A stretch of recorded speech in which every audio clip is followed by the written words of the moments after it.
Coach, will start us off with a quick statement, and we'll open it up for some questions. How are y'all? Good. Getting colder. Walking them dogs this morning, it was cold. All right. Excited about the weekend. Obviously, we've got a great test in front of us, but just really, really happy for our coaches and our players more specifically, and the way they battled, the way they stayed locked in. Really, really tough game. I mean, Cal's a good football team, and we knew we had to come in and play a complete game. Not only did we have to play a complete game, but we had to play a couple of extra overtimes to get it done. So I was proud of the way our guys stayed locked in. They stayed resilient through it all. Had some ups and downs throughout the game, but it sure is a lot easier to correct things after a win than it is a loss. So I was happy for them, excited for them, joyful for them. And then we came in and made our corrections and did the things that we needed to do. I thought they were in great spirits when they came back in. We know we got another tough opponent this week. Obviously, Louisville, I think they're 16 in one poll, 17 in the other. So you got a top 20 matchup. Just like we needed our fans the other night to be able to pull that out, we're going to need it again tonight or this week.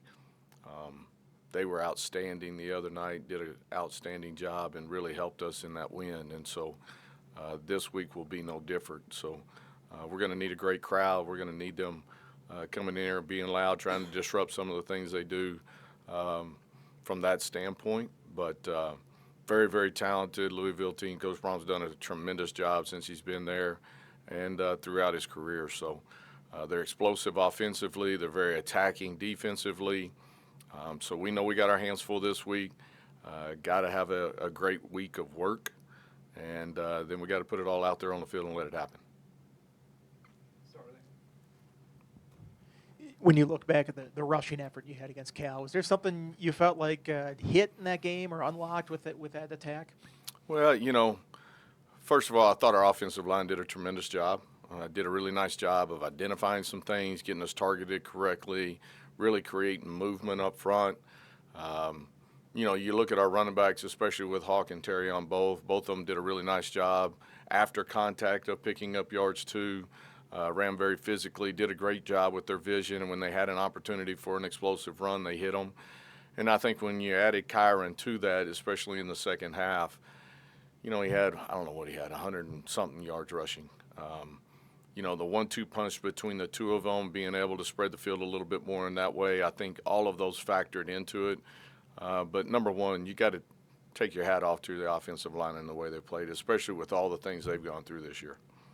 All three of those guys you mentioned, Kyron and the two backs, are pretty big guys. I mean, if Marcellus is the smallest of the three of those, do defenses get tired tackling those guys over the course of a game, do you think? Well, I think, they're strong runners. They're physical runners. Like you said, they're not little guys. And so I think after a while, obviously, that starts to take a toll. And, again, I think our offensive line and our tight ends did a really nice job of being physical at the point of attacks. And I do think that factors into it as the game kind of rolls on. But overall, those guys, they've been working extremely hard. Some good things paid off for us the other night. We needed it.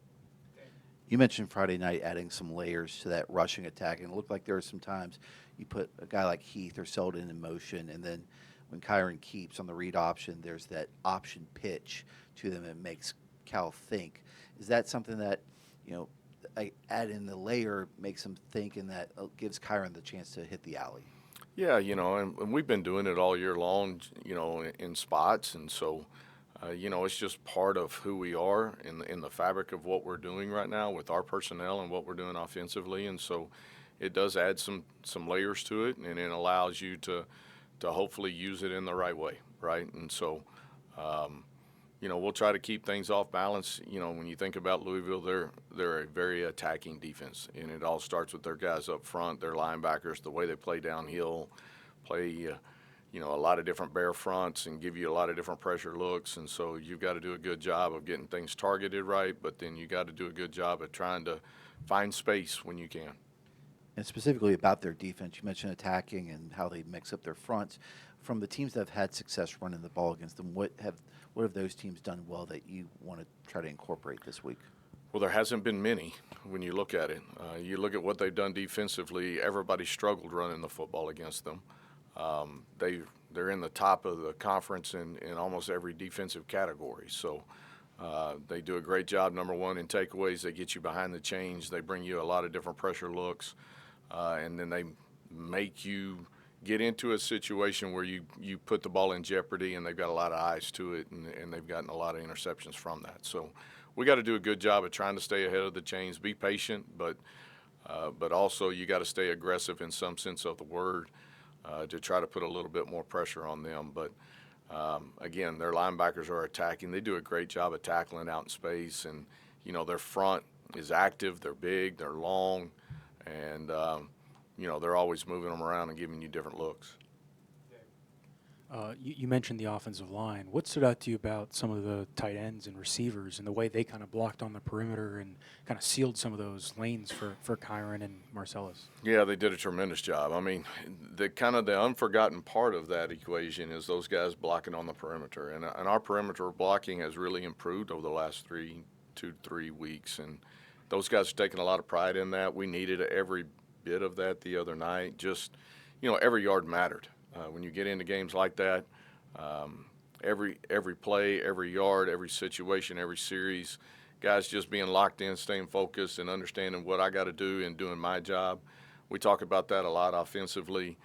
There's 11 guys on the field, and we got to be machine-like, and everybody's got to be clicking and hitting on the right cylinder at that point. And so, especially in the second half, I thought our guys did a tremendous job of that. What stands out to you about this Louisville quarterback, Miller Moss, and just the weapons he has around him? Yeah, he's got a ton of weapons. I mean, all their running backs, but the two they primarily play, I mean, those guys are electric. We've played some pretty good backs already this year.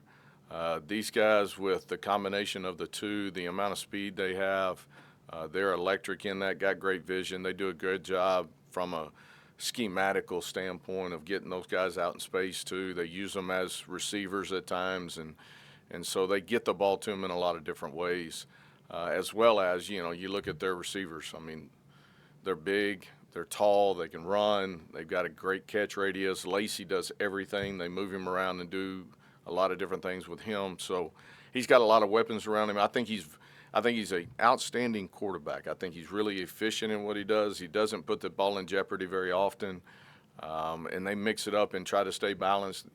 They've had so many explosive plays, and that's one of the things you got to look at from our defensive standpoint. Is like you've got to limit those opportunities for them, and so we got to get a lot of hats around the football, and we got to get the running backs on the ground.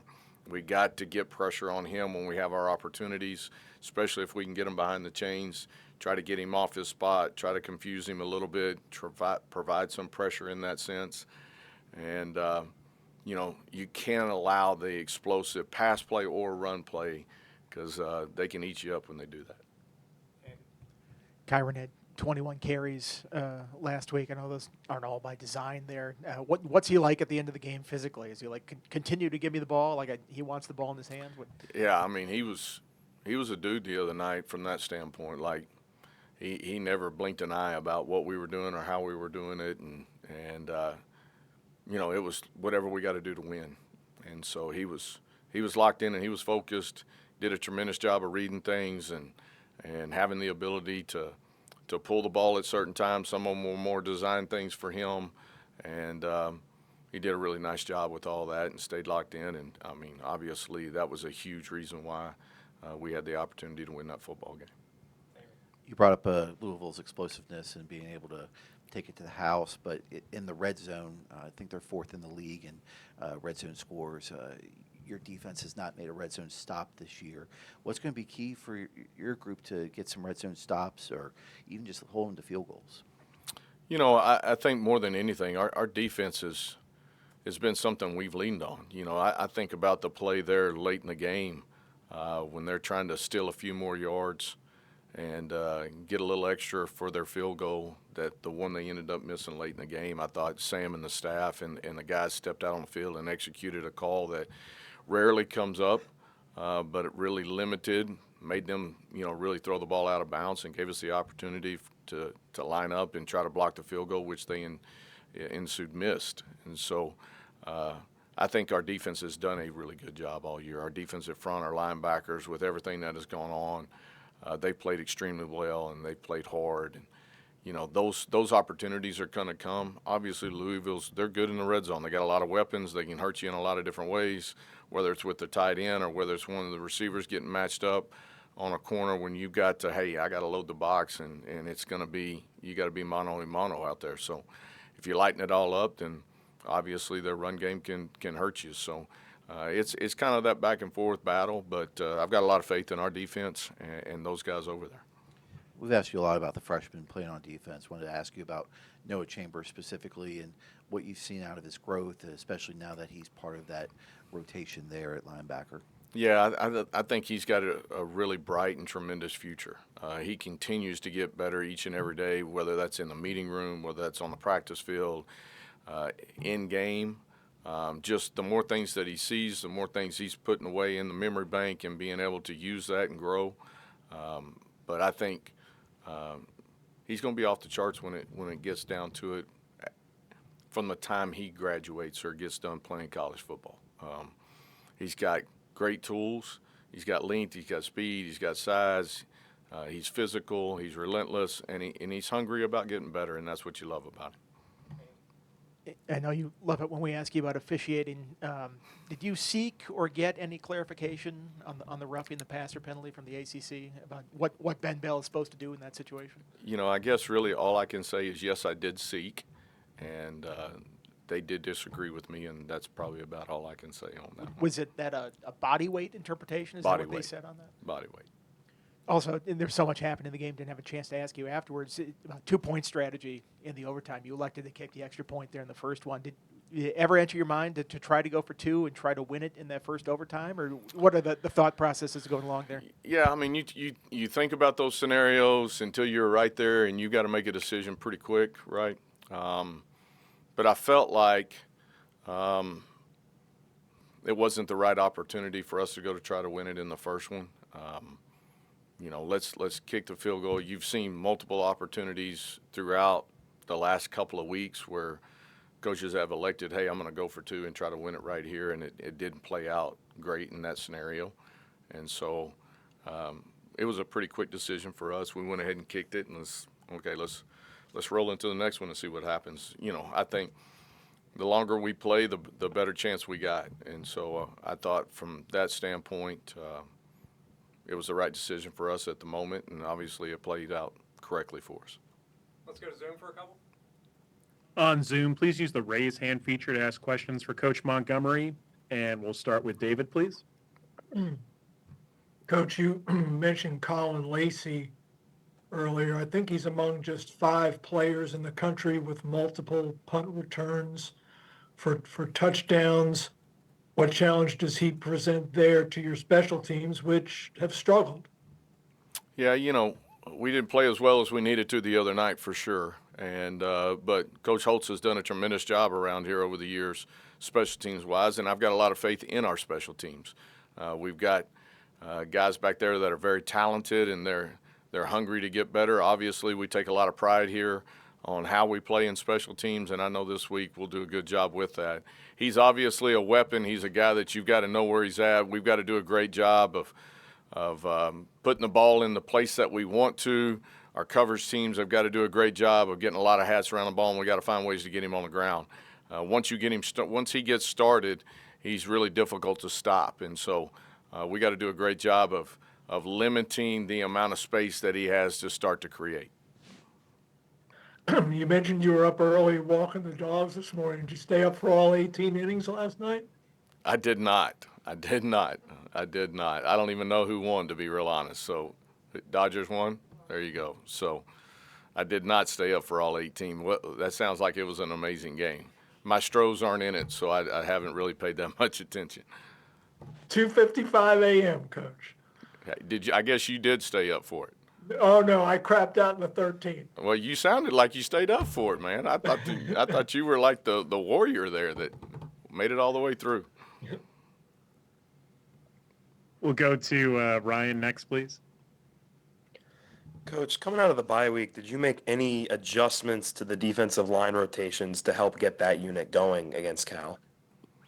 No, I mean, JC does a really good job. Him and Sam get together and they talk about those scenarios, but he does a really good job. And we got a lot of faith in the guys that we are rotating in right now. I mean, stepping up and being able to make plays. The biggest thing for us is trying to make sure that we can keep them as fresh as long as we can. And so those guys do a tremendous job. They all get after the quarterback. They do a great job in the run game. They play relentless. They play physical. They play violently. We do a lot more movement and things with them, and so they handle all of that in a really good way. And so we didn't really adjust how we did it, but I thought those guys, it was nice for them to have a break, get a little bit fresher, and I thought you could tell through the course of the game. And then in your short time here as interim, you've had 2 very emotional wins with NC State and then Friday night. With a little time to reflect now, how do the emotions of those 2 wins compare? Are they about the same, or did you feel a little bit different after each one? How do they compare? You know, the thrill of winning, the joy that you see in our players and our staff, and you know, I really can't describe to you what that locker room's like, but it's a tremendous locker room in those ways. And so I don't know that you can say, oh, this one was better than that one or vice versa. You know, I'm just so happy for our players and proud of them and the way they've stuck together and the way they've worked through everything else that has gone on. And for them to have the opportunity to feel that type of excitement and joy, and, you know, there's no price that you can put on that. Any final questions for Coach Montgomery on Zoom? Okay, Travis. All right, we got time for 2 quick ones. Damian and then David at the bench. Wanted to ask you about Louisville's linebacker core, especially with TJ Quinn. Is this one of the better groups that you'll have faced this year? Yeah, I mean, those guys, again, they're physical. They do a great job. Their D-line is tremendous to start with, and so it's really hard to get to their linebackers. So as you're trying to work double teams, if you're trying to get movement, if you're trying to do all of those things, they make it pretty difficult for you to get to them. So it allows them to kind of free and flow and really track the football. So we got to do a good job of creating that movement, trying to push that D-line back into the linebackers, try to limit some of that space that they're playing with, and, you know, give our backs an opportunity to get started. I wanted to ask you about the punt you guys had blocked. When you had a chance to go back and review the film, was there anything you saw that stood out just about how it went down and, you know, things to correct, I guess? Yeah, I mean, there's plenty of things to correct on that. That being said, it wasn't a unique look. It was just really a miscommunication thing on our part. And, you know, the biggest thing is everybody's got to be on the same page. I mean, that's such an important unit.